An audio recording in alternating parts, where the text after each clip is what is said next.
Shalom, segenap jemaat GKI Jatinegara dan Bajem Bintara yang terkasih di dalam Tuhan. Apa kabarnya?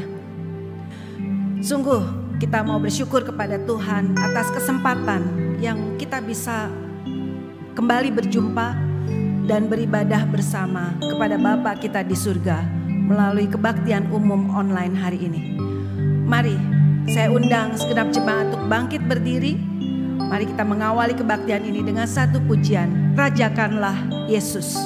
Resapilah liriknya yang menggambarkan kemuliaan Tuhan sebagai Sang Raja.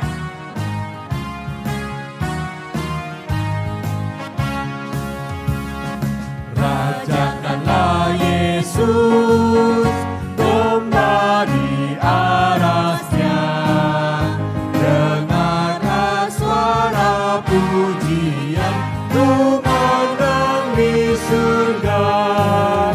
Bangunlah jiwaku, bersama pujilah Tuhan yang mati bagiku, pujilah selamanya. Mahkotailah Tuhan, Raja kehidupan, sorakkanlah kemenangan atas keselamatan. Muliakanlah Dia yang mati dan bangkit, serta menganugerahkan kehidupan yang kekal. Baiknya yang ketiga, mahkotailah Tuhan, Raja Maha Kasih. Mahkotailah Tuhan, Raja Maha Kasih, ternyatalah kuasa-Nya indah dan mulia.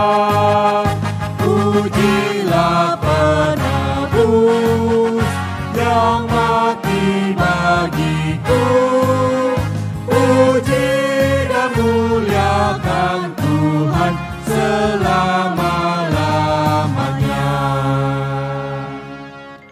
Jemaat sekalian, ibadah kita pada hari ini didasarkan pada pengakuan bahwa pertolongan kita adalah di dalam nama Tuhan yang menjadikan langit dan bumi.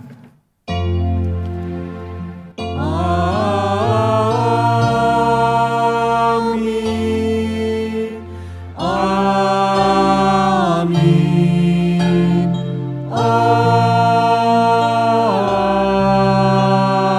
Amin. Tuhan Yesus beserta dengan saudara sekalian. Dan beserta saudara juga. Jemaat dipersilahkan duduk. Saudara sekalian, kita akan menyanyikan pujian berikut ini secara bertanggapan. Bait pertama dan kedua akan dinyanyikan singer. Jemaat boleh membaca liriknya dalam hati, kemudian kita meresponi dengan menyanyikan bagian ref, bagian bait ketiga, keempat, dan seterusnya.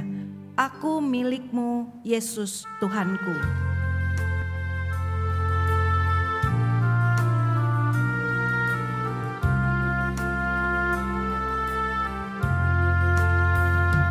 Aku milikmu, Yesus Tuhanku, ku dengar suaramu. Ku merindukan datang mendekat dan diraih olehmu. Aku hambamu, kau sucikanlah oleh kasih.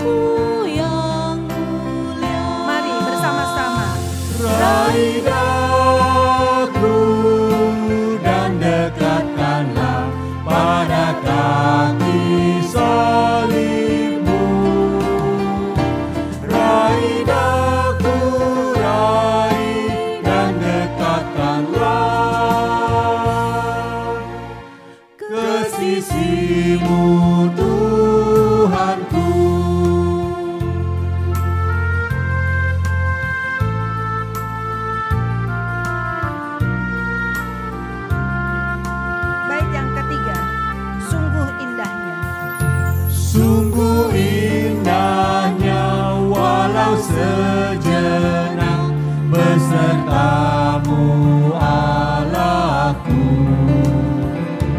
Dalam doaku sungguh akrabnya bersekutu denganmu. Dalam dunia tak seutuhnya ku pahami kasih-Mu. Sukacita pun barulah lengkap bila ku di rumah. Sekali lagi, raih daku. Raih daku dan dekatkanlah pada kaki salib-Mu. Raih daku, raih dan dekatkanlah ke sisi-Mu Tuhanku. Mari jemaat sekalian, sebelum kita masuk ke dalam ibadah kita lebih jauh, mari kita bersama-sama melakukan doa pengakuan dosa. Bapa kami yang ada di surga, kami sungguh ya Tuhan bersyukur kalau pada minggu ini kami boleh sekali lagi beribadah. Tuhan, kami sebelum beribadah lebih jauh lagi ya Tuhan, kami sungguh memohon kiranya pengampunan dosa yang daripada Engkau.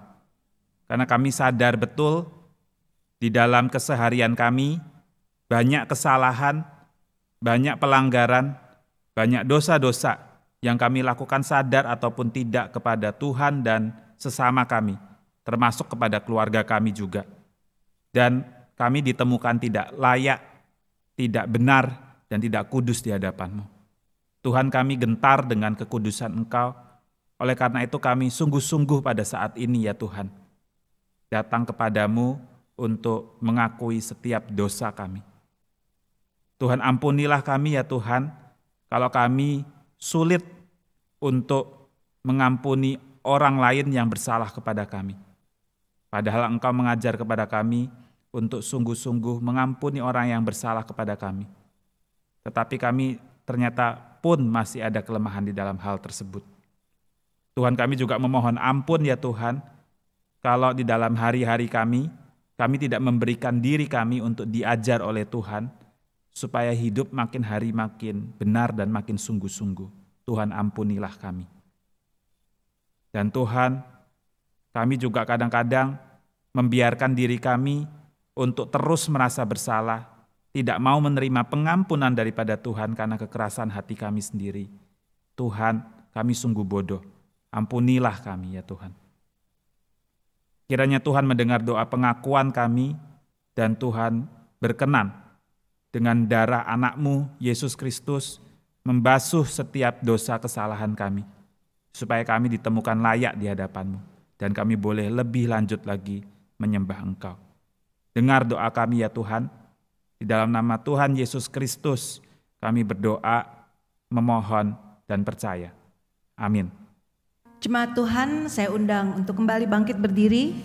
Saya akan membacakan berita anugerah dari kitab Ulangan pasalnya yang ke-6 ayatnya yang ke-25.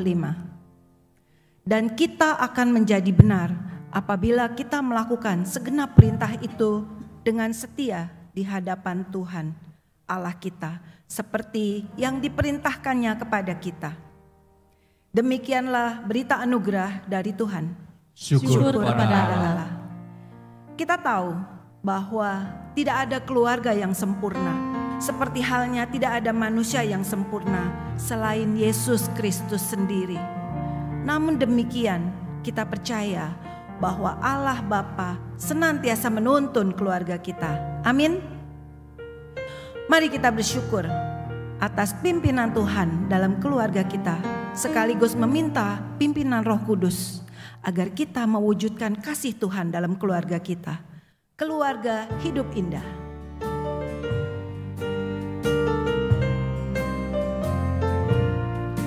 Keluarga hidup indah bila Tuhan di dalamnya, dengan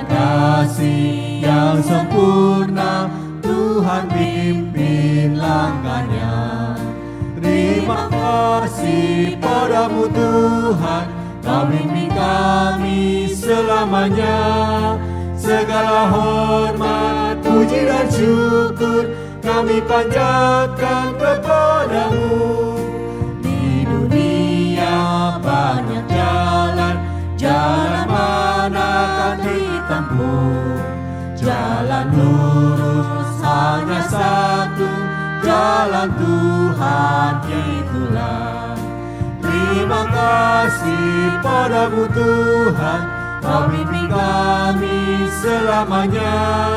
Segala hormat, puji dan syukur kami panjatkan kepadamu.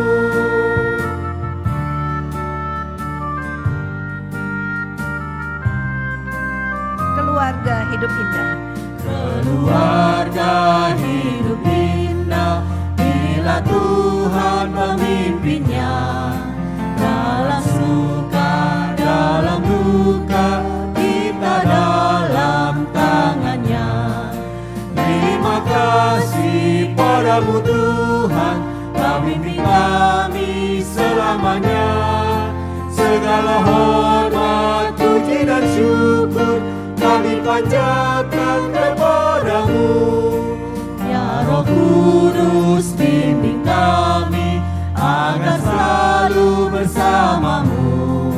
Ajar kami, tolong kami mewujudkan kasih-Mu.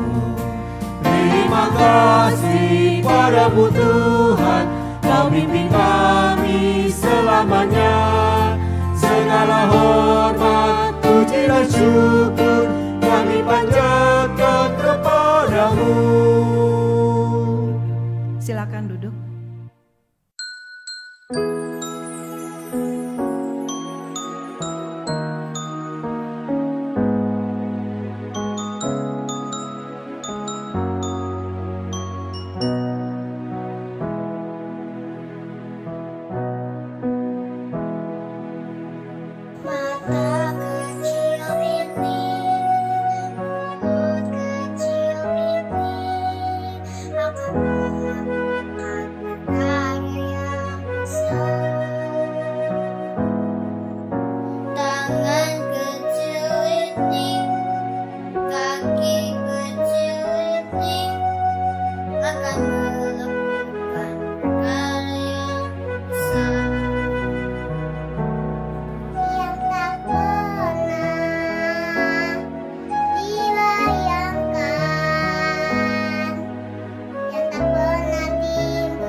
kerjakan bagi orang yang percaya padanya.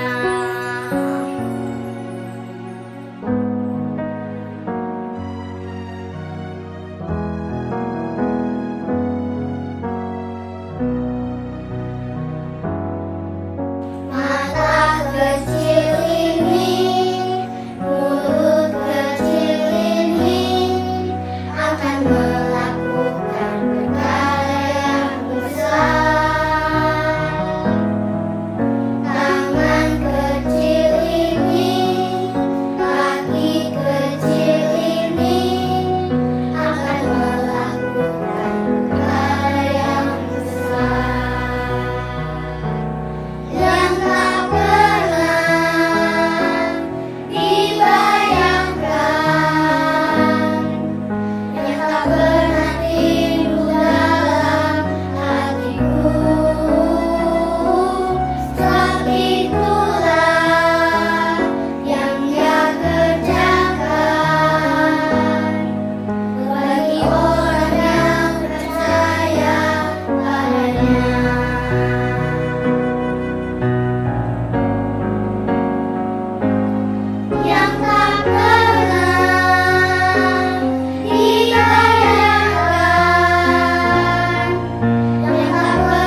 Hari ini firman Tuhan akan disampaikan oleh penginjil Lukas Kristandi.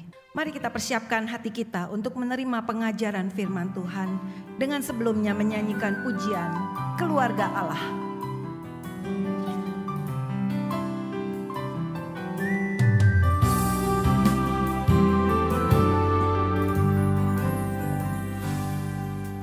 Kami datang di hadirat-Mu, menikmati kasih-Mu,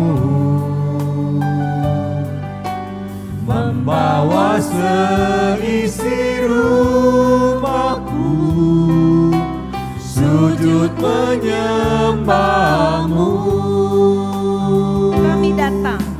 Kami datang di hadirat-Mu, menikmati kasih-Mu, membawa seisi rumahku, sujud menyembah-Mu. Inilah keluargaku Tuhan. Ini keluargaku Tuhan, berkati dan lindungi semua, jagaiku dan seisi rumahku, sampai akhir hidupku Tuhan. Ku mau setia melayani-Mu, ku bahagia jadi keluarga Allah.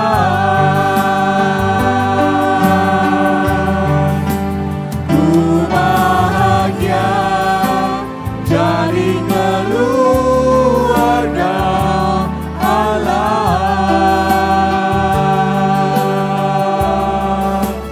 Ku bahagia jadi keluarga Allah. Mari jemaat sekalian, sebelum kita masuk ke dalam pemberitaan firman Tuhan, kita bersama-sama bersatu di dalam doa.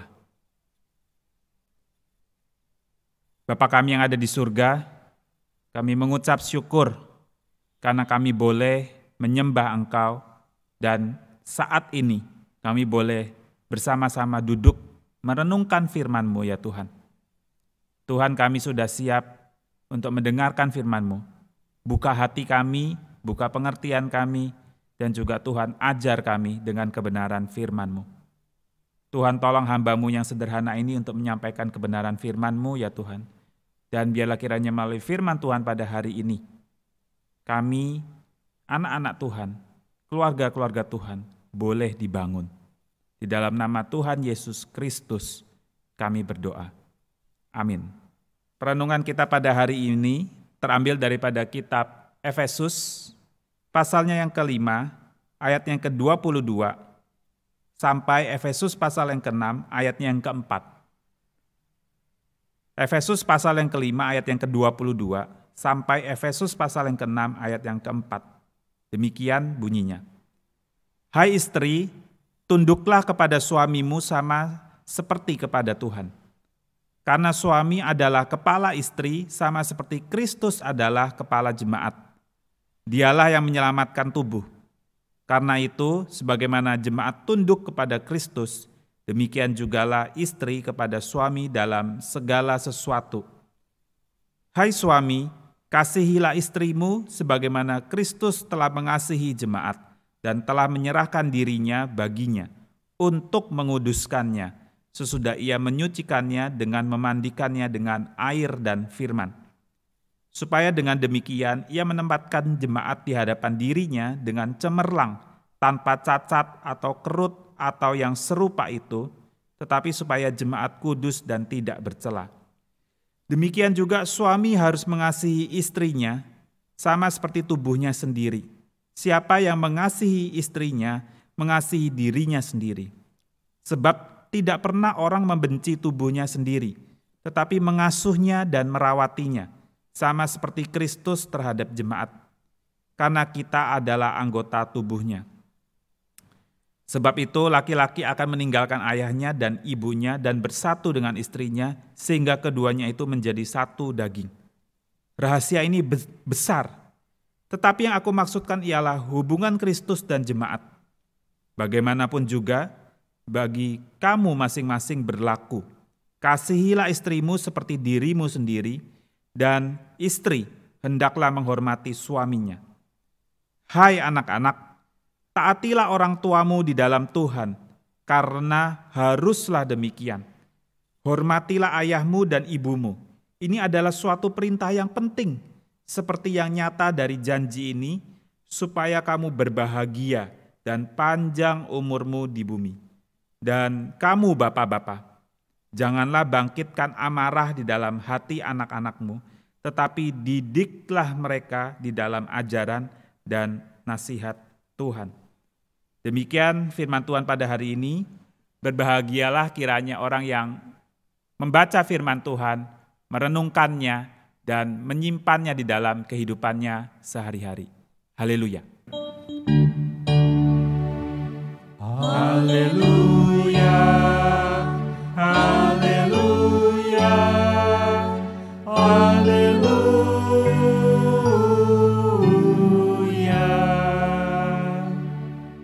Shalom jemaat yang dikasihi oleh Tuhan. Puji syukur pada hari ini kita bisa bersama-sama kembali beribadah walaupun masih secara online. Saudara-saudara sekalian, pada bulan ini, bulan Agustus, GKI Jatinegara merayakan kembali bulan keluarga. Dan tema-tema pada bulan ini terkait dengan keluarga dan gereja. Pada hari ini saudara-saudara sekalian, tema kita adalah keluarga bertumbuh, gereja bertumbuh. Saya mau bertanya dengan saudara-saudara sekalian, yang mana yang duluan? Keluarga bertumbuh duluan atau gereja yang bertumbuh duluan? Keluarga dulu yang bertumbuh, kemudian menopang gereja, atau gereja dulu yang bertumbuh, kemudian menopang keluarga? Saya yakin saudara-saudari sekalian ketika mendengarkan pertanyaan ini, pasti memahami hal ini. Bahwa gereja itu terdiri daripada keluarga-keluarga. Jika gereja ingin bertumbuh, maka gereja tersebut membutuhkan keluarga-keluarga yang ada di dalamnya juga bertumbuh. Baru kemudian gereja bisa ikut bertumbuh dan kemudian bisa menopang keluarga-keluarga yang lainnya. Nah saudara-saudara sekalian, perenungan kita pada hari ini berbicara tentang keluarga bertumbuh, gereja bertumbuh. Tetapi di dalam masa-masa pandemi ini kita menemukan bahwa banyak keluarga-keluarga di dunia ini, termasuk keluarga-keluarga Kristen, karena pandemi mengalami kesulitan untuk hidup bersama, bahkan untuk bisa bertumbuh bersama. Data yang dikumpulkan, yang bisa mungkin kita akses di internet, menunjukkan bahwa di dalam masa pandemi selama 1,5 tahun ini, saudara-saudara, keluarga-keluarga yang mengalami stres itu meningkat. Bukan cuma bapak, ibu, anak pun juga stres. Keluarga-keluarga yang mengalami konflik juga meningkat, saudara-saudara. Bahkan keluarga-keluarga yang mengalami bahaya perceraian juga semakin meningkat. Karena ternyata kondisi pandemi yang memaksa keluarga-keluarga, bapak, ibu, dan anak untuk tinggal bersama, justru membuktikan bahwa hubungan yang ada di dalam keluarga tersebut sangat rapuh, saudara-saudara. Kalau pada masa sebelum pandemi, kita semua bukan diizinkan, tetapi memang sudah normalnya gitu ya. Ayah-ayah pergi bekerja, keluar, ibu mungkin mengurus rumah, anak mungkin bersekolah, dan lain sebagainya. Jarang banyak waktu untuk bersama-sama. Dan ternyata di dalam proses mereka berkeluarga, itu kondisinya itu sangat rapuh dan sangat tidak harmonis ataupun intim, tetapi tidak terasa karena terpisah oleh waktu dan juga jarak. Tetapi ketika pandemi memaksa kita untuk tinggal bersama terus-menerus di dalam jangka waktu yang panjang ini, maka baru ditemukanlah keluarga-keluarga ternyata hubungannya tidak seharmonis itu, tidak seintim itu, tidak sebaik itu. Bahkan justru mereka lebih menyenangi sendirian. Dengan dunianya sendiri, pekerjaan sendiri, dengan hobinya sendiri, dengan gadgetnya sendiri, tidak ingin bersama-sama. Ketika dipaksa tinggal di rumah, berkegiatan bersama, mereka menemukan bahwa diri mereka berada di dalam kondisi yang tidak nyaman. Dan mereka kemudian berantem. Saudara-saudara sekalian, keluarga-keluarga Kristen pun tidak lepas daripada problema ini. Dan karena pada minggu ini adalah salah satu daripada minggu keluarga di dalam GKI Jatinegara, tema yang akan kita bahas pada hari ini adalah keluarga bertumbuh, gereja bertumbuh. Gereja GKI Jatinegara tidak akan bisa bertumbuh jika keluarga-keluarga di dalam GKI Jatinegara juga tidak bertumbuh. Nah, pertanyaannya bagi kita sekarang adalah bagaimana cara kita sebagai keluarga-keluarga Kristen bisa bertumbuh? Dan di dalam hal apa saja kita bertumbuh? Alkitab mengatakan kepada kita saudara-saudara sekalian bahwa setiap anak-anak Tuhan dipanggil untuk bertumbuh ke dalam segala arah menuju kepada kesempurnaan Kristus yang adalah kepala daripada tubuh Tuhan di dunia ini. Dan itu berarti menyangkut banyak hal, saudara-saudara. Kita dipanggil untuk bertumbuh dalam banyak hal. Tetapi di dalam keterbatasan khotbah pada hari ini, paling tidak yang mungkin bisa kita soroti, hal-hal yang penting adalah 3 hal, saudara-saudara. Dalam hal apa saja sih sebuah keluarga itu dipanggil untuk bertumbuh? Yang pertama, saudara-saudara sekalian, keluarga-keluarga Kristen dipanggil untuk bertumbuh di dalam kualitas relasi di dalamnya. Yang pertama, keluarga-keluarga Kristen dipanggil untuk bertumbuh di dalam kualitas relasinya. Yang kedua, saudara-saudara sekalian, keluarga-keluarga Kristen dipanggil untuk bertumbuh di dalam imannya. Dan yang ketiga, saudara-saudara sekalian, keluarga-keluarga Kristen dipanggil untuk bertumbuh di dalam hal karakter dirinya. Kalau kita melihat perikop yang kita baca tadi, kita mungkin bisa mengambil inti daripada nasihat firman Tuhan hari ini ada pada Efesus pasal yang kelima, ayat yang ke-33 sampai ayatnya yang ke-4. Saya akan bacakan ya. Efesus pasal yang kelima ayat yang ke-33. Bagaimanapun juga bagi kamu masing-masing berlaku, kasihilah istrimu seperti dirimu sendiri. Itu yang pertama. Yang kedua adalah, dan istri hendaklah menghormati suaminya. Yang ketiga, saudara-saudara, Efesus 6 ayat yang pertama, hai anak-anak, taatilah orang tuamu di dalam Tuhan, karena haruslah demikian. Dan yang terakhir, saudara-saudara, yang keempat, di dalam Efesus pasal yang ke-6 ayat yang ke-4 juga, dan kamu bapak-bapak, janganlah bangkitkan amarah di dalam hati anak-anakmu, tetapi didiklah mereka di dalam ajaran dan nasihat Tuhan. Saudara-saudara sekalian, nasihat yang paling prinsip di dalam perikop ini yang dinasehati oleh firman Tuhan kepada kita ada 4. Bapak-bapak, suami-suami, kasihilah istrimu. Istri-istri, hormatilah suamimu. Anak-anak, taatilah orang tuamu. Dan yang keempat, hai bapak-bapak. Tetapi ini tidak berarti ibu-ibu, enggak ya. Memang ditunjukkan kepada kita adalah hai bapak-bapak, tetapi ibu pun tercakup di dalamnya. Hai bapak-bapak, jangan bangkitkan amarah di dalam hati anak-anakmu, tetapi ajarlah mereka, didiklah mereka di dalam ajaran dan nasihat Tuhan. Nah saudara-saudara sekalian, kita akan membahasnya satu persatu. Nah yang menjadi penting di dalam inti pelajaran hari ini atau pengajaran hari ini adalah hormati, kasihi, taati, jangan membangkitkan amarah. Nah kenapa firman Tuhan memberikan kepada kita nasihat-nasihat ini?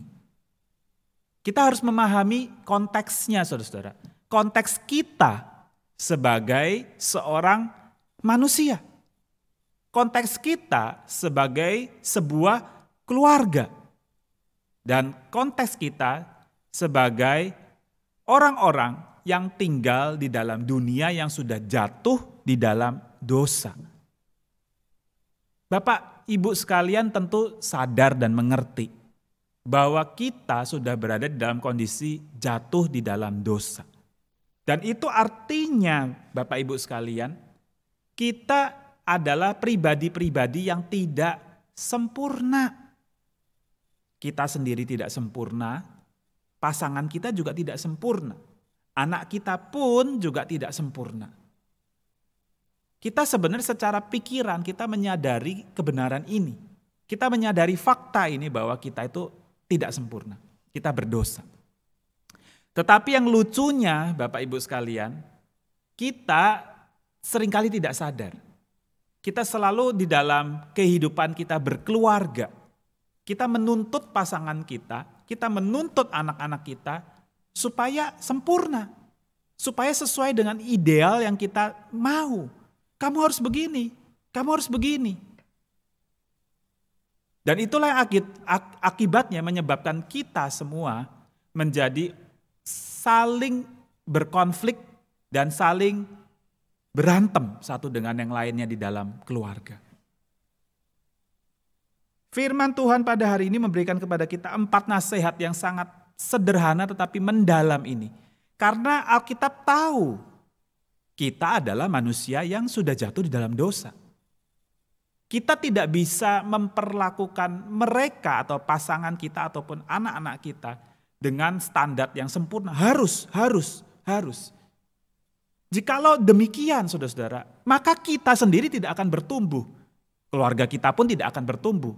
Yang ada adalah ketika kita menuntut harus begini, maka kita akhirnya menjadi hancur bersama-sama.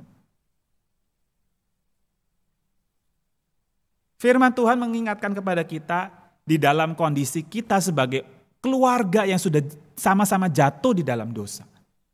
Kita dipanggil untuk saling mengasihi. Kita dipanggil untuk saling menghormati. Kita juga dipanggil, anak-anak belajar yuk, taat. Bapak-bapak dan juga ibu-ibu, jangan membuat mereka tawar hati, jangan membangkitkan mereka punya marah. Tetapi ajar dengan hati yang lemah lembut supaya mereka akhirnya bisa menerima dengan sepenuh hati mereka.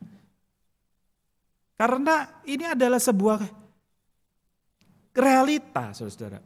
Kita keluarga yang sudah jatuh di dalam dosa, jikalau kita dipanggil untuk bertumbuh, maka kita perlu sebuah relasi ataupun hubungan yang penuh kasih, penuh penghormatan, dan penuh kerinduan untuk bersama-sama belajar taat dan tidak membangkitkan amarah, tidak menimbulkan tawar hati. Relasi yang indah. Itu sebabnya tadi di depan saya sudah mengatakan, di dalam hal apa saja sih sebuah keluarga Kristen dipanggil untuk bertumbuh? Yang pertama, saudara, kita dipanggil untuk bertumbuh di dalam hal relasinya. Kualitas relasi kita itu kita dipanggil untuk bertumbuh. Kalau saudara-saudara perhatikan daripada perikop yang tadi kita baca, Rasul Paulus memberikan nasihat kepada kita. Hai suami-suami, kasihilah istrimu. Sama seperti Yesus Kristus mengasihi umatnya, bahkan menyerahkan dirinya. Mungkin kalau kita disuruh untuk sampai mati gitu ya, itu mungkin kita sulit lakukan. Walaupun mungkin kita lakukan karena kita lakukan untuk pasangan kita. Tetapi sulit sekali. Tetapi poin utamanya bukan sampai disuruh mati, saudara. Tetapi poin utamanya adalah kita disuruh sebagai suami-suami dipanggil untuk mengasihi istri. Nah, mengasihi ini sendiri sebenarnya memiliki dimensi yang luas, Bapak Ibu sekalian. Kenapa luas? Karena semakin kita memahami atau merenungi arti mengasihi, kita akan masuk ke dalam lapisan yang lebih dalam. Ketika kita masih pacaran, kita akan bilang, aku mencintai kamu, aku mengasihi kamu, dengan cuma sekadar perkataan. Tetapi tidak bisa dijelaskan dengan tindakan konkret. Tetapi ketika kita sudah menikah, perkataan kita tentang aku mengasihi kamu, aku mencintai kamu, itu akan diuji. Oleh apa, saudara-saudara? Oleh kesulitan-kesulitan hidup. Apakah masih tetap mengasihi istri di dalam kondisi yang susah? Dan itu yang akan membuat kita semakin memahami kedalaman mengasihi. Itu sebabnya Rasul Paulus berkata kepada keluarga-keluarga Kristen, berkata, hai bapak-bapak, hai suami-suami, kasihilah istrimu sama seperti Kristus mengasihi jemaat Tuhan. Nah, saudara, kata mengasihi itu sendiri akan semakin kita pahami, saudara, kalau kita mencobanya, memilah-milahnya dengan lebih detail lagi, saudara.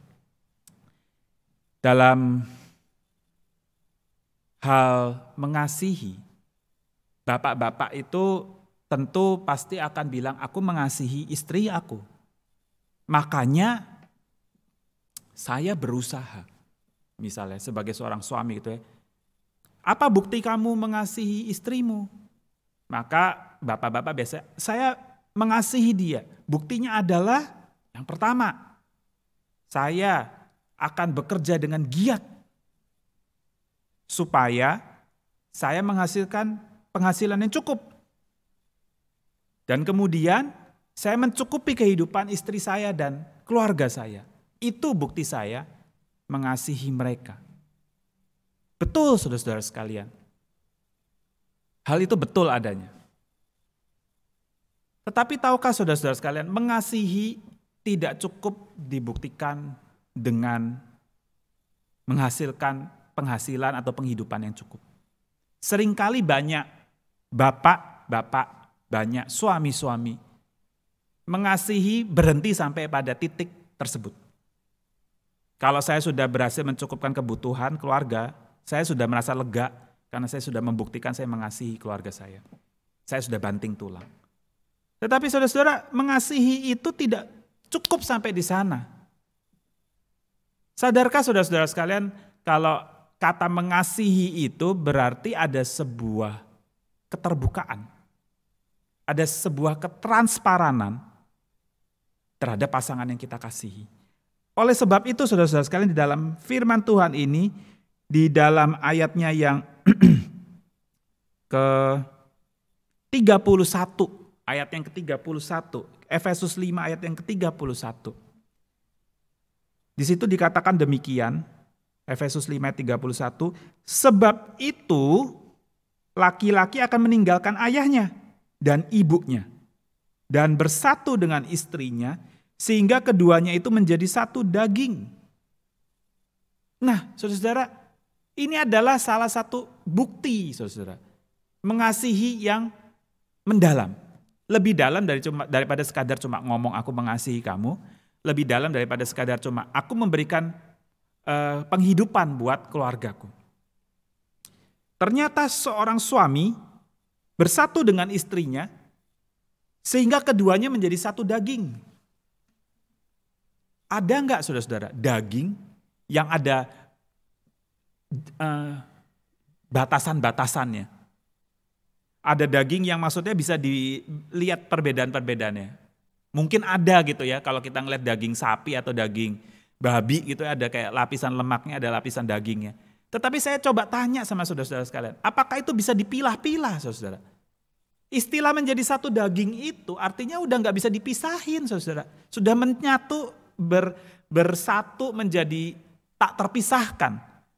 Di dalam hal itu berarti ada sebuah ketransparanan yang tidak ada pembatasan-pembatasan di dalam hal itu.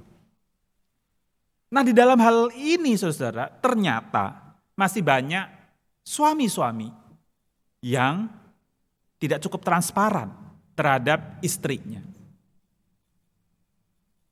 Tidak cukup transparan di dalam urusan pekerjaannya, istrinya gak usah tahu. Di dalam urusan uang yang didapat, tidak transparan, ada yang disimpan sendiri.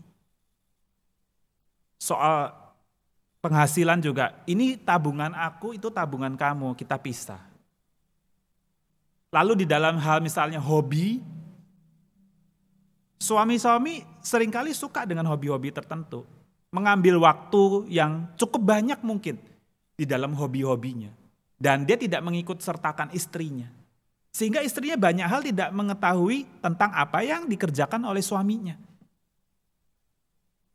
Bahkan seringkali ada kasus-kasus yang sebenarnya konyol tetapi seringkali terjadi.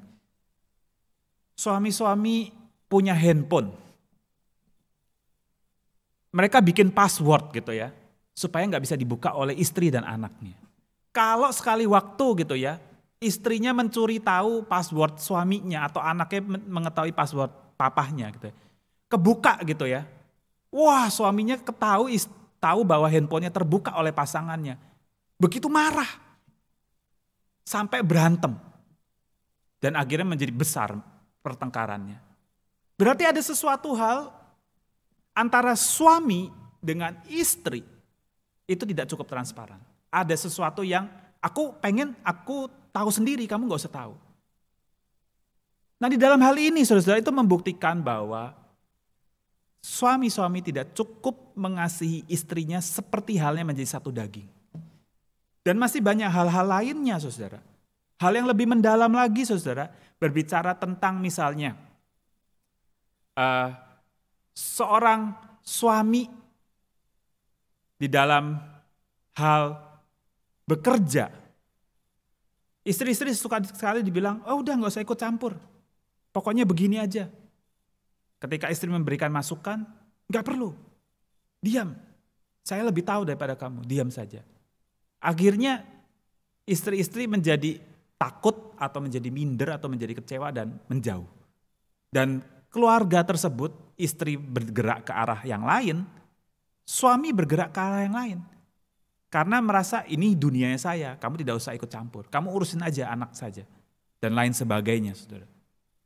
Nah jadi saudara bisa melihat firman Tuhan pada hari ini memberikan kepada kita 3 hal di mana kita bisa bertumbuh. Yang pertama adalah di dalam hal kualitas relasi, saudara. Kalau kita sebagai keluarga Kristen kualitas relasinya demikian buruk, saudara, maka keluarga kita tidak akan bisa bertumbuh. Dan yang kedua, kita dipanggil bertumbuh di dalam hal soal iman, saudara. Dalam hal soal iman. Jikalau seorang bapak atau jikalau seorang suami mengasihi istri dan juga mengasihi anak-anaknya, maka kasihnya itu bukan cuma dikatakan sekadar ngomong atau cuma memberikan uang penghasilan ataupun penghidupan buat keluarga. Tidak cukup sampai di situ. Jikalau seorang suami atau seorang bapak mengasihi keluarganya, maka dia dipanggil untuk bertumbuh di dalam iman. Maksudnya apa saudara? Maksudnya demikian, seorang bapak, seorang suami dipanggil untuk berinisiatif membawa istri dan keluarganya datang kepada Tuhan.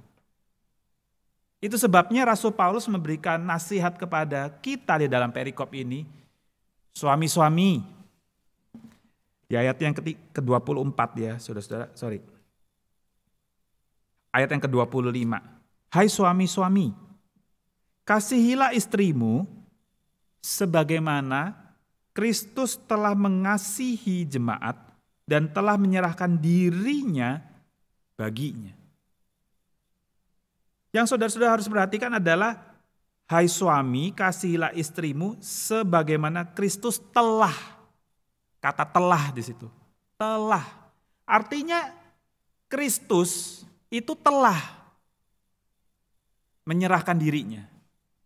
Dan itu maksudnya itu berarti Kristus sudah berinisiatif memberikan dirinya terlebih dahulu bagi umatnya.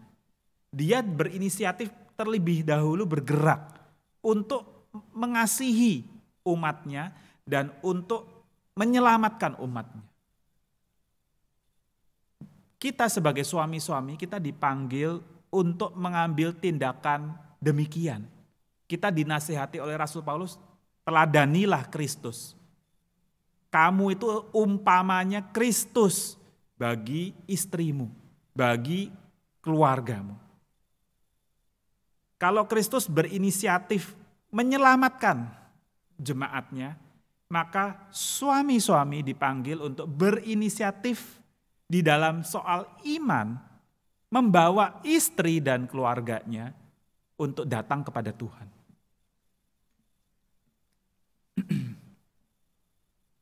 Pada beberapa waktu yang lalu di dalam rapat gitu ya, di dalam rapat bidang tertentu, ada ngobrol-ngobrol dengan salah seorang majelis, dengar omongannya dia. Dia pernah bercerita bahwa pada masa sebelum pandemi dia pernah ambil waktu untuk duduk-duduk dengan jemaat gitu ya, dengan bapak-bapak, dengan suami-suami. Lalu dia nanya, kenapa kamu mau di gereja ini? Lalu sang bapak yang ditanya bilang, oh saya suka dengan gereja ini karena sekolah minggunya serius. Saya senang karena saya bisa bawa anak saya ke tempat yang serius, sekolah minggunya dia bisa bertumbuh secara rohani. Tetapi lucunya, Bapak Ibu sekalian, sang bapak ini sendiri walaupun senang mengantarkan anaknya untuk ke sekolah minggu gitu ya, senang mengantarkan mungkin juga istrinya ke gereja. Tapi bapak-bapak ini ternyata lebih suka duduk-duduk di luar ketimbang masuk ke dalam untuk mungkin melihat anaknya di sekolah minggu kayak atau ikut kebaktian. Nah itu saudara-saudara sekalian, itu berarti menunjukkan ada sebuah hal itu ketimpangan. Dia mau, secara idealnya dia sebagai seorang suami, istrinya harus rohani, harus punya iman kepada Tuhan. Anaknya juga harus demikian. Tetapi dirinya sendiri tidak mau. Atau mungkin malas. Atau contoh yang lain saudara-saudara sekalian. Kita melihat anak-anak duduk di ruangan kebaktian dengan ibu gitu ya. Anak dan ibu duduk, dia mendengarkan khotbah. Tetapi bapak-bapaknya atau suami-suaminya duduk sembari dengerin khotbah, sembari main handphone. Nah saudara-saudara sekalian, ketika seorang suami mengasihi istri dan anak-anaknya, maka dia dipanggil untuk berinisiatif membawa keluarganya bertumbuh di dalam iman kepada Tuhan dengan memberikan keteladanan yang nyata. Jikalau dia cuma mau menyuruh anaknya supaya rajin ke gereja, istrinya rajin ke gereja, tetapi dirinya sebenarnya kurang hasrat, kurang kerinduan, kurang kesungguhan untuk bertumbuh ke arah yang sama.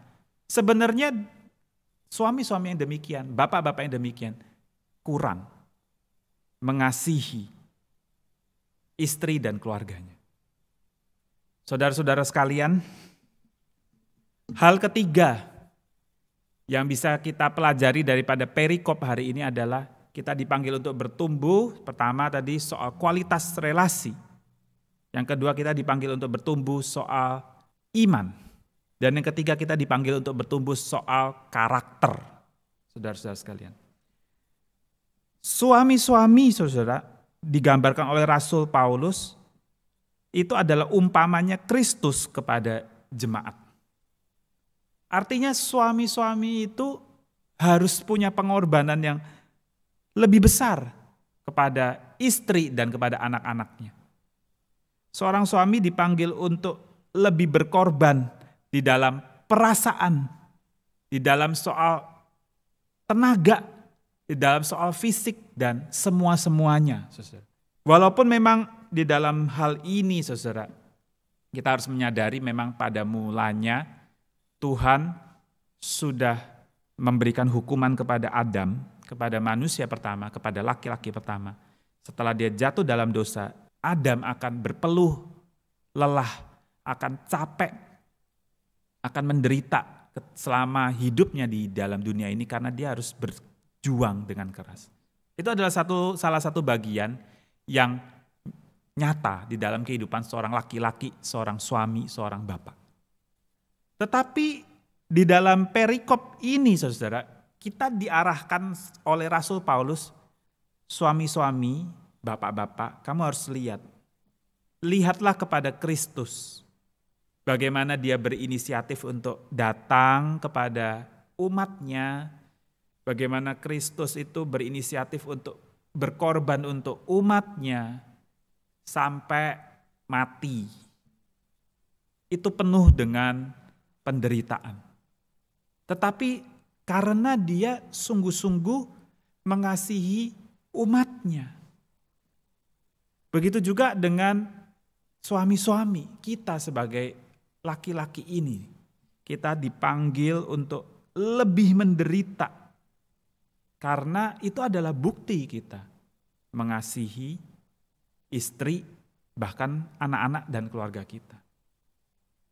Di dalam kehidupan yang susah, dalam kehidupan yang melelahkan, disinilah bapak-bapak dipanggil untuk bertumbuh secara karakter.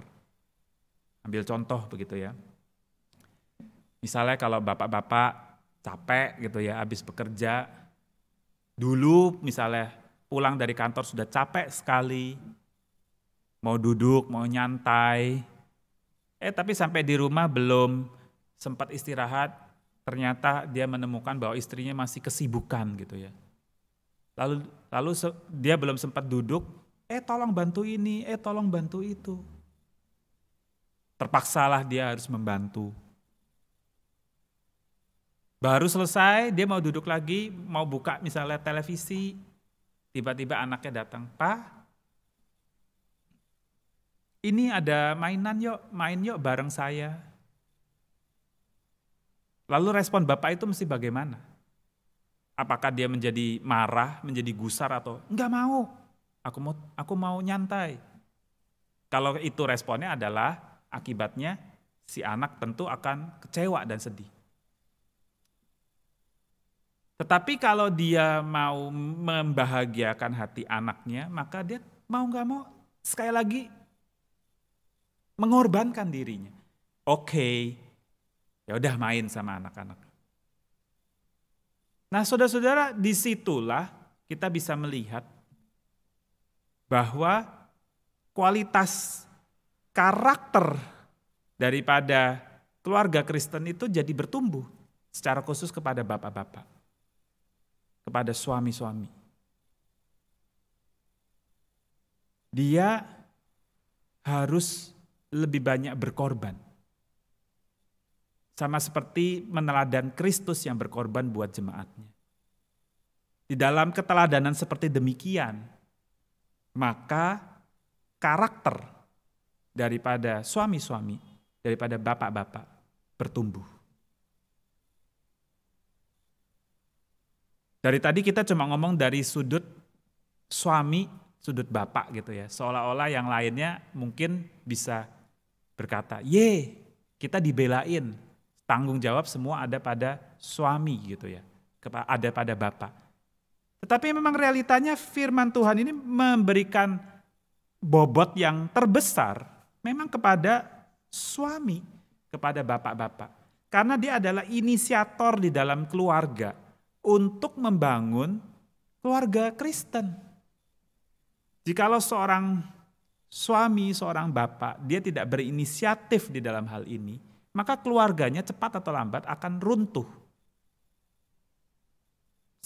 Kalau sang bapak tidak mengambil inisiatif bergerak duluan, maka kualitas relasi di dalam keluarga tersebut, baik kepada sesama anggota keluarga, maupun di dalam anggota keluarga itu kepada Tuhan, di dalam keimanannya, pun juga tidak akan bertumbuh. Bapak-bapak harus lebih banyak berkorban untuk membangun karakternya, supaya bisa membangun karakter daripada keluarga tersebut. Ketika bapak-bapak berkorban membentuk dirinya, maka dia membentuk juga identitas keluarga yang dia pimpin. Nah, saudara-saudara sekalian, ini adalah bukti, saudara, bagaimana seorang suami, seorang bapak mengasihi istri dan mengasihi anak-anaknya, mengasihi keluarganya. Lalu sekarang kita masuk kepada istri-istri. Di dalam perikop ini dikatakan berulang kali, hai istri-istri, taatilah suamimu. Hai istri-istri, tunduklah kepada suamimu. Hai istri-istri, hormatilah suamimu. Saudara-saudara sekalian, mungkin kalau kita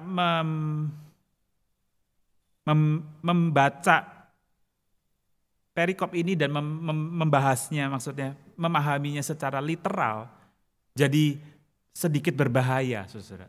Hai istri-istri, tunduklah kepada suamimu sama seperti jemaat kepada Kristus. Jikalau jemaat tunduk kepada Kristus, itu adalah ketundukan yang mutlak. Lalu bagaimana dengan ketundukan istri kepada suami-suami? Apakah juga mutlak? Nah, saudara-saudara, ini hal yang harus kita coba gali lebih dalam. Yang dimaksud daripada firman Tuhan di sini, tunduk, taat, hormat, saudara-saudara, itu adalah tunduk, taat, hormat kepada suami-suami di dalam Tuhan, di dalam Tuhan. Artinya jikalau suami itu memang sungguh-sungguh sudah tinggal di dalam Tuhan, dan dia sudah berinisiatif melakukan hal tersebut, mengarahkan keluarganya, maka istri-istri harus belajar secara sungguh-sungguh tunduk, taat kepada suami-suami. Seringkali yang menjadi pertengkaran di dalam keluarga adalah begini. Suami-suami terlalu lambat untuk mengambil inisiatif untuk membangun keluarganya. Suami-suami terlalu lambat untuk mengambil inisiatif untuk mengarahkan keluarganya atau mengambil sebuah keputusan.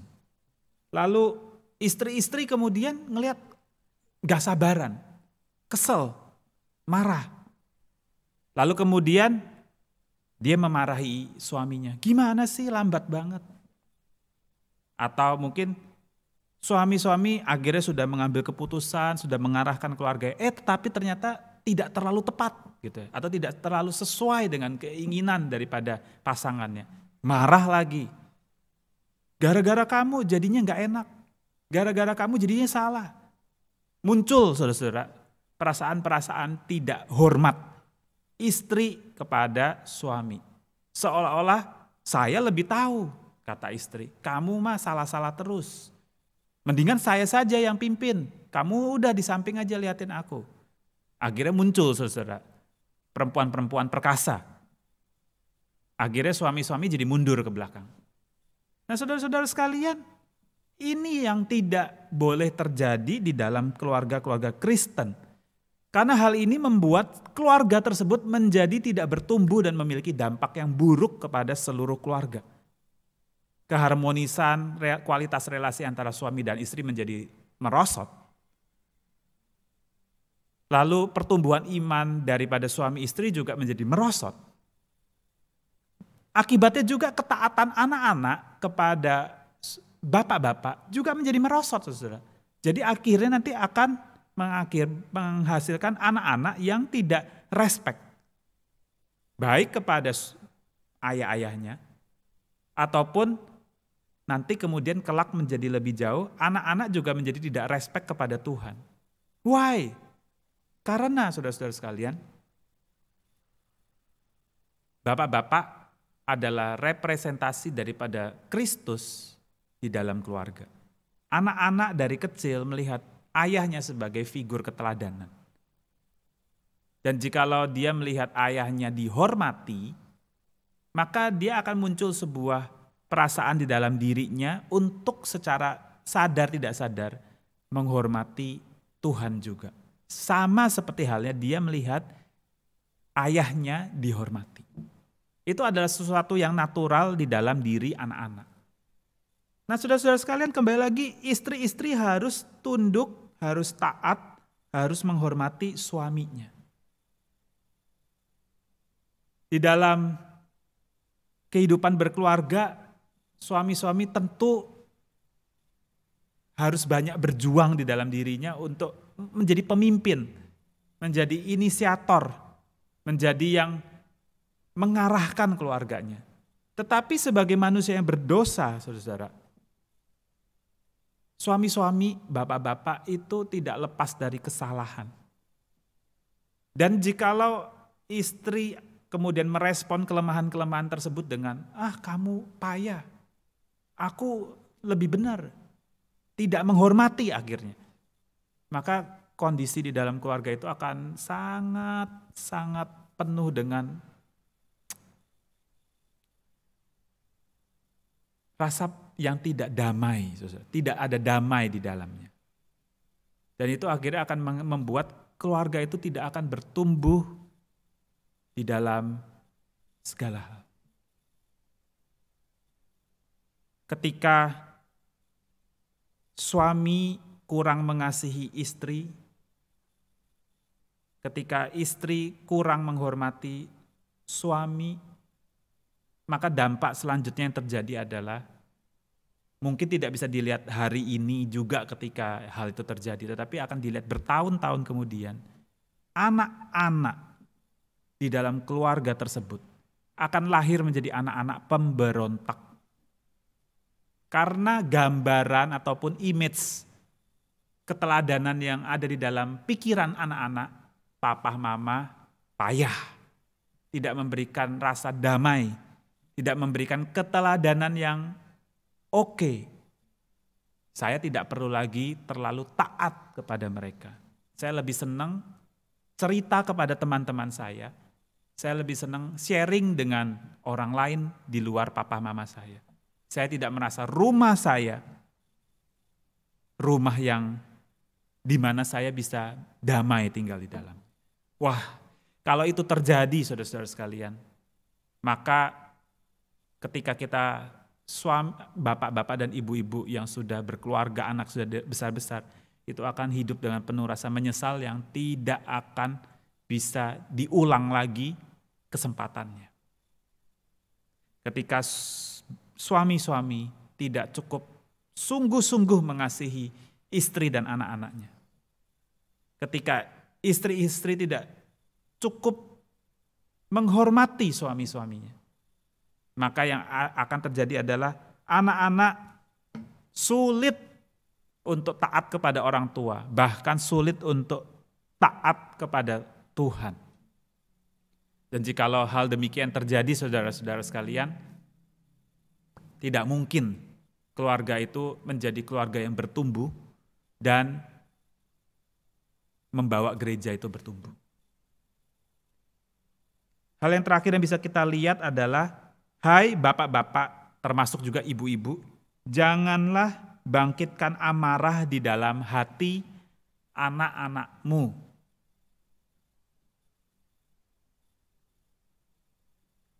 Sangat gampang bagi seorang bapak dan ibu untuk berlaku tidak adil kepada anak-anaknya.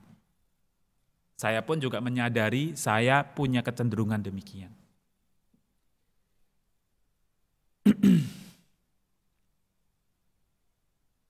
kita menuntut kepada anak-anak kita, hei kamu ya, taat. Dipanggil, datang. Hei kamu ya, taat.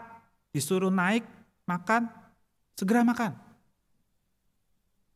Hei kamu ya, makan, jangan sambil main. Dan mungkin kalau untuk keluarga-keluarga yang anak-anaknya sudah lebih besar, hei kamu begini, hei kamu begitu. Orang tua punya banyak tuntutan. Apakah tidak boleh? Boleh, saudara-saudara. Tetapi masalahnya kita sebagai orang tua, seringkali kita tidak cukup adil kepada mereka. Mengapa saya bisa katakan demikian? Kita sendiri yang menjadi orang tua mereka, yang menjadi gambar keteladanan mereka, kita pun tidak mengerjakan hal yang sama. Contoh yang paling sederhana misalnya, anak-anak nggak boleh misalnya makan sambil main. Tapi mungkin orang tuanya sambil makan, sambil main handphone, saudara. Tidak meletakkan handphonenya dan bercengkerama dengan anak dan istrinya. Itu sebuah hal yang tidak benar, saudara-saudara. Hal itu akan menyebabkan di dalam hati sang anak itu bangkit rasa kecewanya. Apa-apa aja begini, bagaimana saya mesti nurut? Dan banyak hal, contoh-contoh lain yang ketika kita melihat lebih banyak ke aspek-aspek yang lain, kita seringkali sebagai ayah dan ibu tidak cukup konsisten di dalam memberikan keteladanan kita kepada anak-anak. Sehingga anak-anak menjadi bangkit marahnya. Papa aja, mama aja begitu, kenapa saya tidak boleh? Saudara-saudara sekalian, ketika kita, sekali lagi kembali lagi ke yang pertama, suami-suami tidak cukup memberikan kasihnya kepada istrinya. Suka berantem, tidak memberikan waktu, sibuk dengan hobinya sendiri, sibuk dengan kerjaannya sendiri, sibuk dengan dunianya sendiri, tidak berinisiatif mengarahkan keluarganya untuk lebih rohani dan lebih beriman kepada Tuhan, asik aja sendiri dengan hal-hal lainnya, tidak benar-benar mengasihi keluarganya. Maka anak itu akan melihat keteladanan dari sang ayah dan bilang, oh begitu ya papa ya. Oke, kalau begitu saya juga tidak perlu menjadi bergerak ke arah bertumbuh menyerupai Kristus. Tetapi sebagai seorang orang tua kita paradoks, saudara. Kita sendiri tidak suka bertumbuh ke arah menyerupai Kristus. Tetapi ketika kita melihat anak kita bergerak ke arah sana, kita marah. Loh kok kamu kayak begitu? Harusnya gak boleh begitu. Anak-anak juga jadi kesal dalam hati. Kok kamu bisa begitu sih? Kamu bilangin ke saya harus begini, tetapi kamu sendiri tidak demikian. Contoh ya, saudara-saudara. Contoh yang nyata juga. Seorang bapak merokok gitu ya. Padahal firman Tuhan berkata kepada kita, hai, kamu orang Kristen, tahukah kamu bahwa tubuhmu ini adalah bait Allah? Jangan dirusak ya. Tapi dia merokok. Dia sendiri tahu merokok itu tidak baik. Seorang bapak. Lalu dia menegur, dia bilang, kamu anakku kalau gede jangan ngerokok ya. Gak bagus buat kesehatan, tapi dia sendiri tetap merokok. Lalu waktu berjalan, anak sudah menjadi besar, anaknya juga merokok. Ayahnya marah. Hai kamu, kenapa kamu jadi merokok? Kan kamu tahu merokok kan tidak sehat. Anaknya dalam hati ngomong doang. Ngelarang aku untuk tidak merokok, tapi kamu sendiri merokok. Nah kira-kira seperti itu saudara-saudara. Contoh-contohnya saudara-saudara. Di mana bapak-bapak dan ibu-ibu jangan bangkitkan amarah di dalam hati anak-anakmu. Jangan bangkitkan rasa tawar hati kalau di dalam bagian lain. Di dalam bagian perikop yang lain. Hai bapak-bapak, ibu-ibu jangan membuat hati anak-anakmu itu tawar.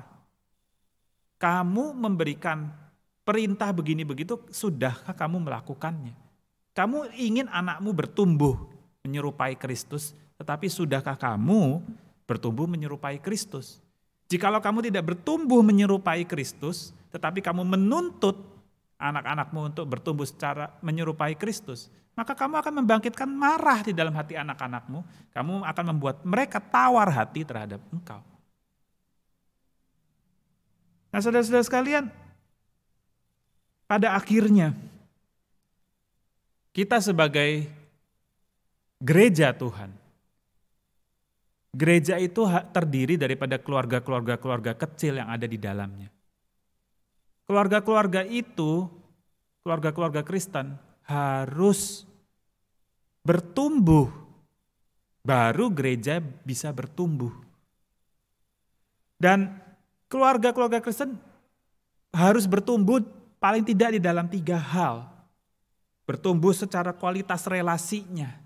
Satu dengan yang lainnya, bagaimana relasinya sudah sungguh-sungguh dalam, sudah sungguh-sungguh saling mengasihi atau belum. Lalu bagaimana kualitas imannya? Sudahkah keluarga-keluarga Kristen itu bertumbuh secara iman? Di dalam keluarga-keluarga tersebut sama-sama bergerak mencari Tuhan dan berelasi dengan Tuhan, semakin percaya kepada Tuhan, semakin meneladani Tuhan, dan itu diinisiatif, dipimpin oleh sang ayah. Sudahkah hal itu dilakukan? Dan yang ketiga, sudahkah keluarga-keluarga Kristen bertumbuh secara karakter? Suami istri, suami sudahkah mengasihi istrinya? Istri sudahkah sungguh-sungguh menghormati suaminya?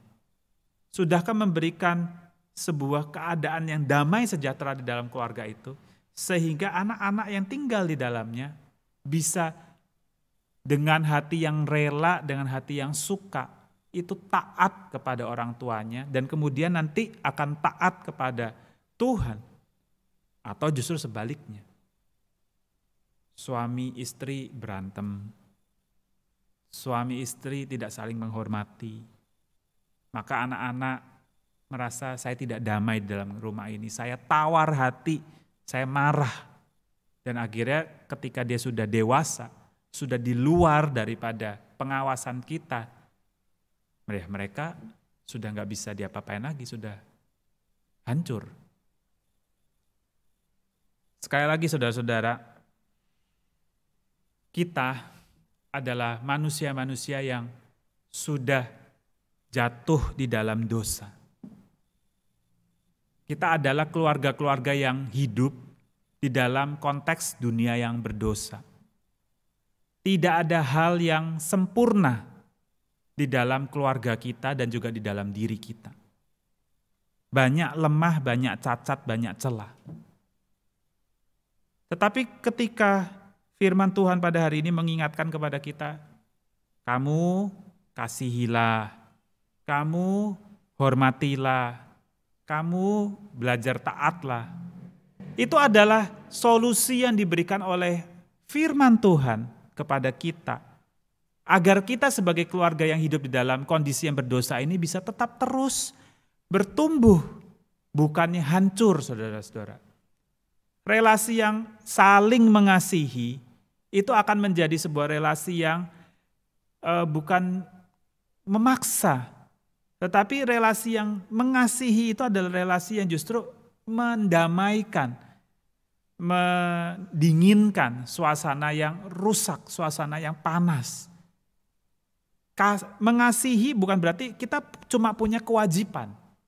Ketika tadi saya jelaskan semua ini, seolah-olah bapak-bapak itu jadinya cuma punya kewajiban harus begini, harus begitu. Seolah-olah itu susah banget sebagai seorang ayah. Tetapi saudara-saudara, pahami di dalam konteks bahwa kita ini adalah orang-orang dalam keluarga yang berdosa. Tuhan memberikan kepada kita solusi relasi yang begini. Relasi yang penuh kasih, relasi yang penuh hormat, relasi yang penuh kerinduan untuk belajar taat. Sehingga sekalipun kita di dalam kondisi yang berdosa, kita masih bisa bertumbuh. Dan itu bertumbuh di dalam anugerah. Karena saling mengasihi. Maka ketika saling mengasihi, maka ada saling pengampunan. Ketika saling menghormati, saudara-saudara sekalian, maka ada penerimaan.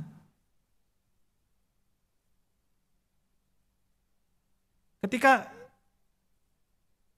kita tinggal di dalam relasi seperti demikian, kita belajar taat, maka kita akan hari lepas hari semakin didewasakan di dalam pemahaman kita, di dalam juga karakter kita. Sehingga keluarga Kristen ketika kita memegang prinsip ini, mengasihi, menghormati, belajar untuk taat. Sekalipun keluarga kita tidak sempurna, tetapi kita masih bisa terus bertumbuh, terus bertumbuh, terus bertumbuh. Tentu dengan bersama-sama di dalam keluarga itu mengarahkan pandangan kita kepada Yesus Kristus yang adalah teladan dan juga harapan kita.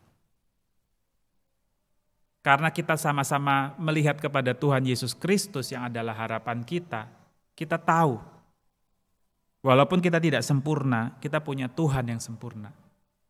Tuhan yang akan memampukan kita pada saat ini ketika kita hidup di dalam dunia ini, maupun nanti di dalam kehidupan yang akan datang di dunia yang baru, di mana Dia akan menghapuskan setiap dosa dan kelemahan kita dan membuat kita bisa benar-benar bertumbuh secara sempurna menyerupai Dia. Saudara-saudara sekalian, keluarga-keluarga Kristen berbahagia karena kita memiliki pengharapan di dalam Yesus Kristus. Dia teladan kita, Dia juga memberikan kepada kita gambaran relasi yang penuh kasih, penuh penghormatan, dan penuh kerinduan untuk terus bertumbuh. Jikalau keluarga Kristen tidak bertumbuh, maka gereja Tuhan juga tidak akan bertumbuh. Gereja cuma bisa menyediakan sedikit waktu di dalam kehidupan keluarga-keluarga. Tetapi ada begitu banyak waktu yang dimiliki oleh keluarga-keluarga di dalam kehidupan keluarga masing-masing.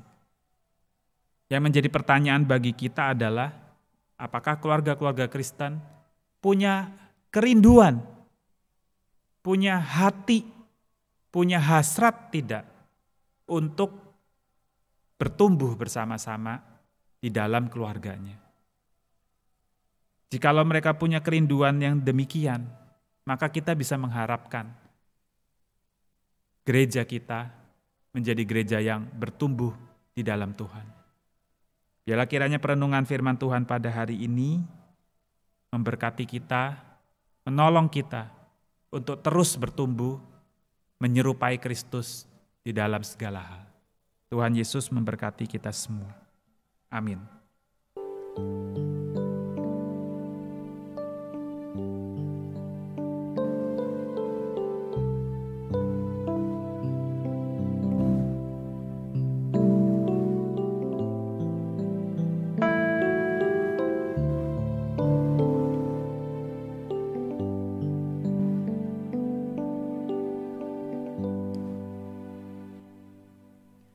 Jemaat Tuhan, marilah kita bangkit berdiri bersama dengan umat Allah di masa lampau, masa kini, dan masa depan, mengingat pengakuan pada baptisan kita menurut pengakuan iman rasuli. Demikian kita ikrarkan pengakuan iman rasuli.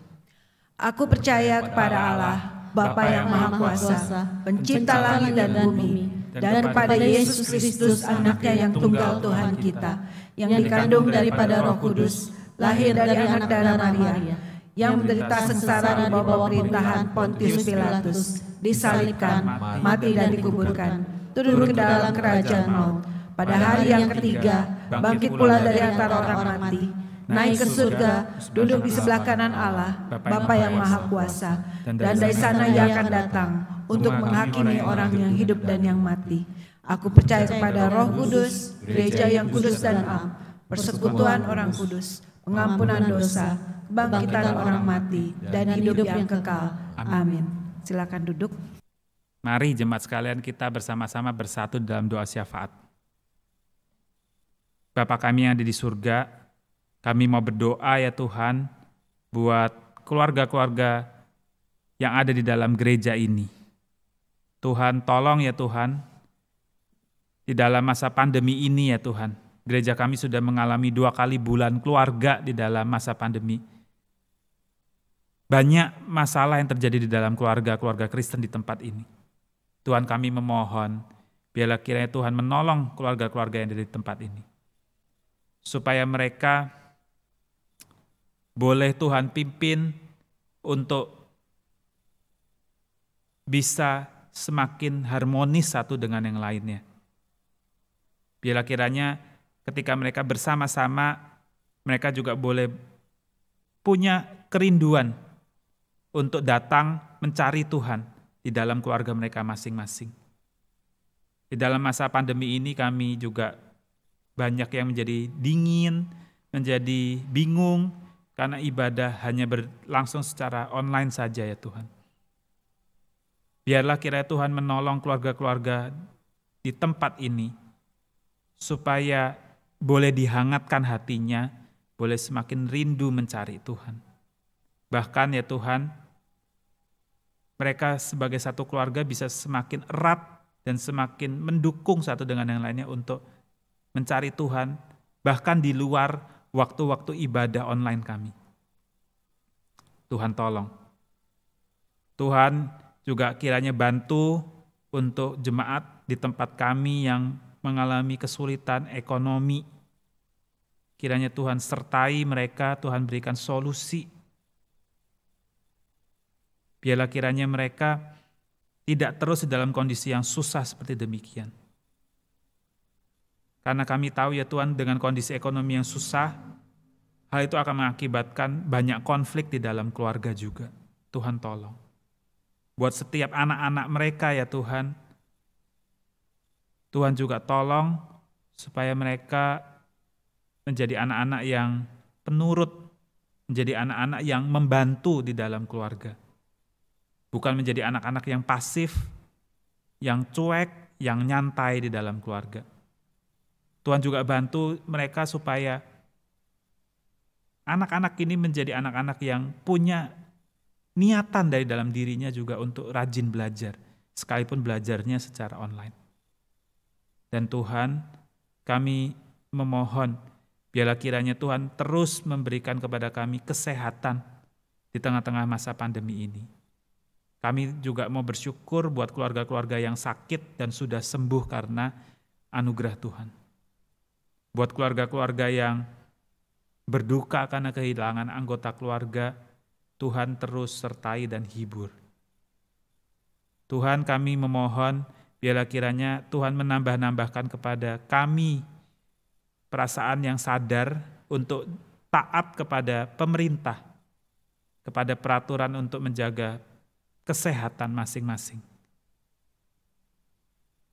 Dan juga Tuhan memberikan kepada kami keberanian untuk menasihati orang lain yang tidak mengikuti prosedur kesehatan dengan teliti. Tuhan bantu bangsa ini juga ya Tuhan, supaya menjadi bangsa yang melalui pandemi ini menjadi bangsa yang makin hari makin disiplin, makin mentaati pemerintahnya. Dan Tuhan, kami memohon biarlah bangsa Indonesia ini bisa melewati pandemi ini dengan kondisi yang baik ya Tuhan. Keluar sebagai bangsa yang bukan terpuruk, tetapi boleh menjadi maju. Tuhan tolong ya Tuhan, dengarlah doa kami ya Tuhan.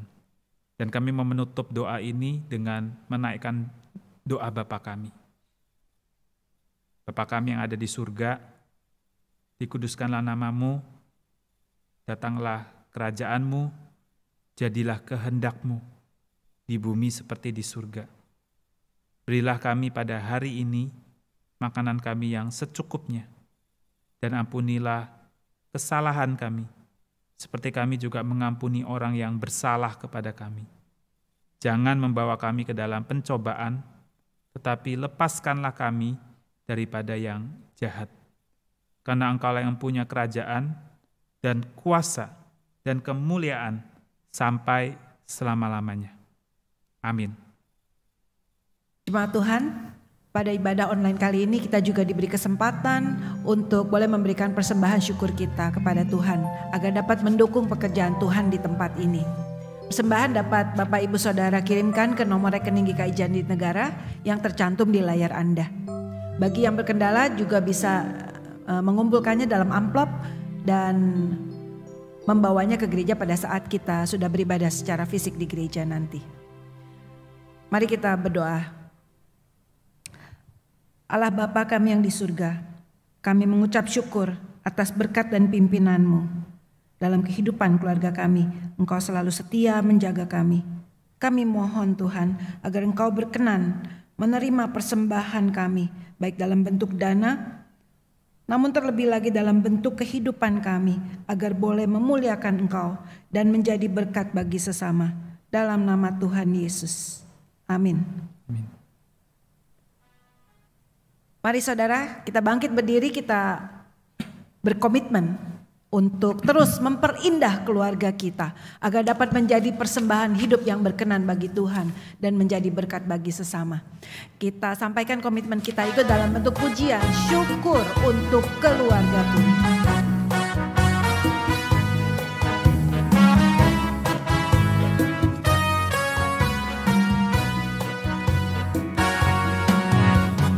Syukur padamu untuk keluargaku yang telah Engkau berikan padaku. Kini ku persembahkan kembali semua padamu sebagai mezbah persembahan hidup. Oh, jadikan kami keluarga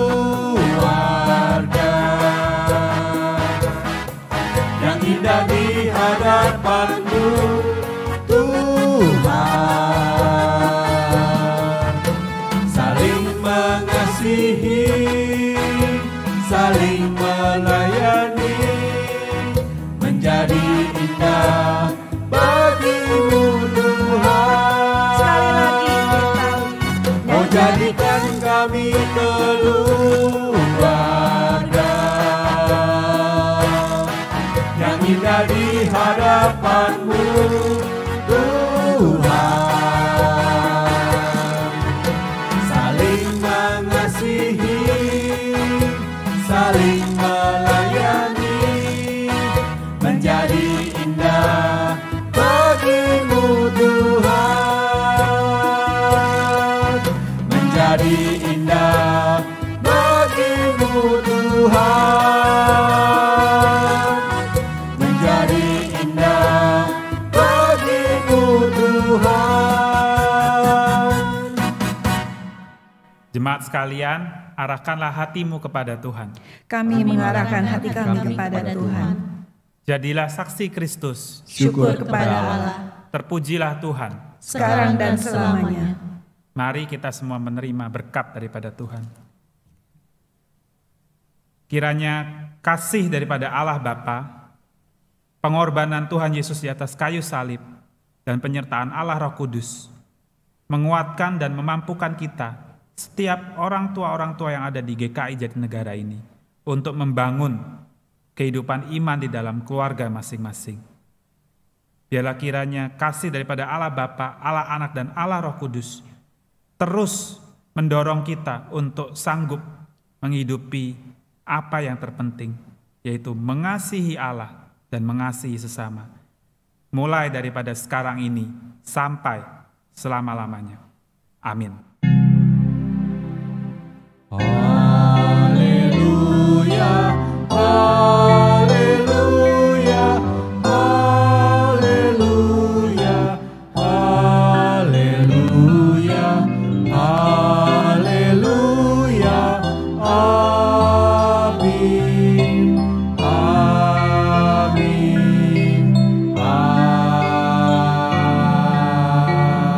amin. Jemaat Tuhan, ibadah online telah selesai. Jemaat dipersilakan untuk mengambil waktu teduh. Tuhan Yesus memberkati. Haleluya.